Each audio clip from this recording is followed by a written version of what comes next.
Kayo ang ano, yung may edad daw. Ay, bata pa. Okay na rin natin. Yung mga apo niya. Sharing about the Word of God.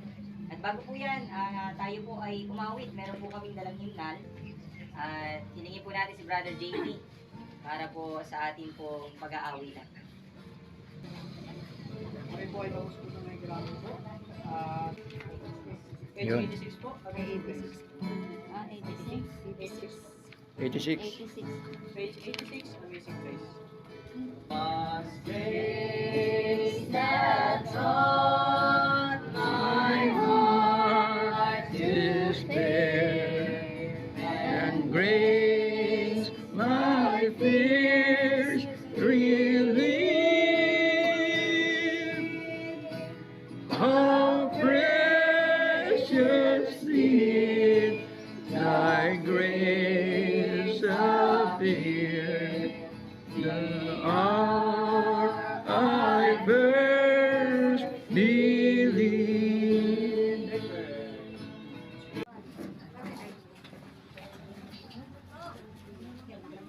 Verse number 20 says, all go unto one place, all are of the dust, and all turn to dust. Again, lahat daw po tayo ay nagmula sa alabok, at sa alabok din naman po tayo babalik.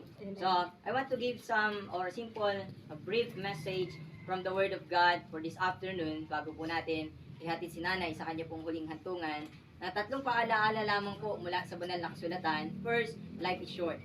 Ang buhay ay maikli. Sa dalawa, hindi lamang po life is short, but life is full of suffering. Ang buhay po ay punong-puno po ng suffering. Okay, so, ang kamatayan, ito po ay one way for us para tayo po ay alisin na rin po sa paghihirap po na yan. According to the book of Job, chapter number 14, verse number 1, man that is born of a woman is of few days and full of trouble. Kaya kung meron man po nakakalungkot, kasi kung walang kamatayan, iindahin natin, meron tayong rayuma.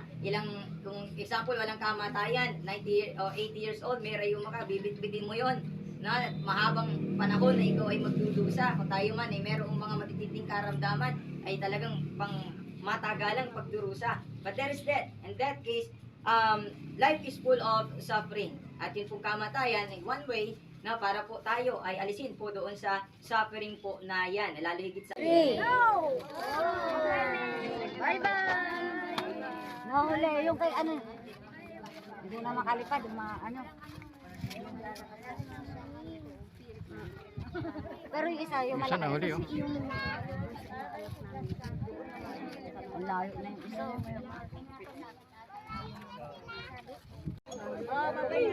Kukuha ko ng picture yung pagsisimento. Okay na, okay na.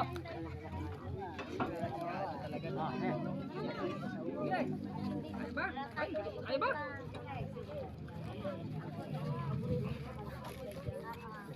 Ba kasi ng tubo nito sa ibi. Ay, bubuhatin nila ito po. Hindi nga.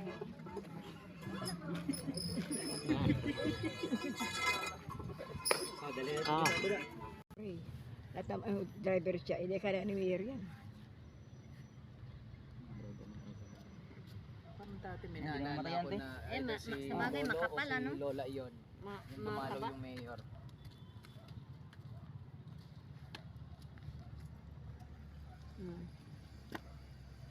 Okay na.